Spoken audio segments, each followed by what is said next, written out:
For thousands of years, humanity has been haunted by the same question.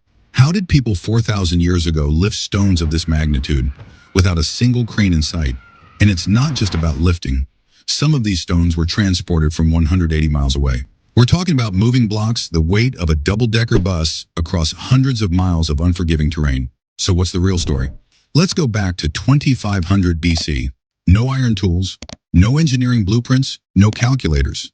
Yet somehow these people managed to haul enormous stones across 180 miles of landscape and arrange them with breathtaking precision.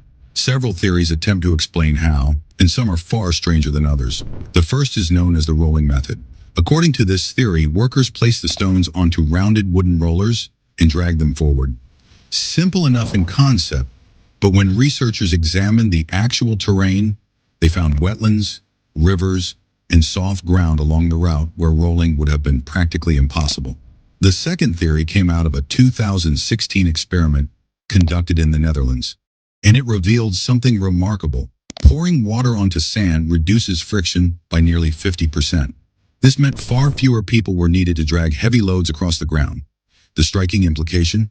Something humanity only confirmed scientifically in 2016 may have already been understood and applied by ancient builders thousands of years earlier.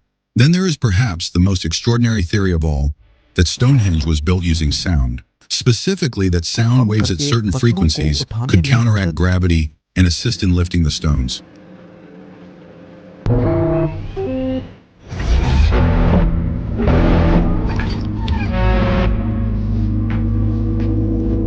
It captured imaginations for a time, but the theory was ultimately debunked.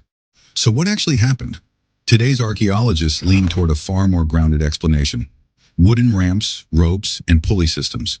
Recent experiments have demonstrated that a team of just 100 people, using nothing but timber, rope, and coordinated effort, could erect one of Stonehenge's massive stones in as little as 10 days. But the mystery doesn't end there. Recent research has uncovered something that shifts the conversation entirely. Stonehenge wasn't merely a ritual site. Embedded within its layout is a hidden road, perfectly aligned with the sunrise of the summer solstice and the sunset of the winter solstice. Every stone was placed with intention. Every angle, every direction, every position, all calculated toward a specific astronomical purpose. Moving the stones was only half the mystery. The other half lies in where they were placed and why. An ancient science is encoded in that arrangement, one that even today we are still working to fully understand.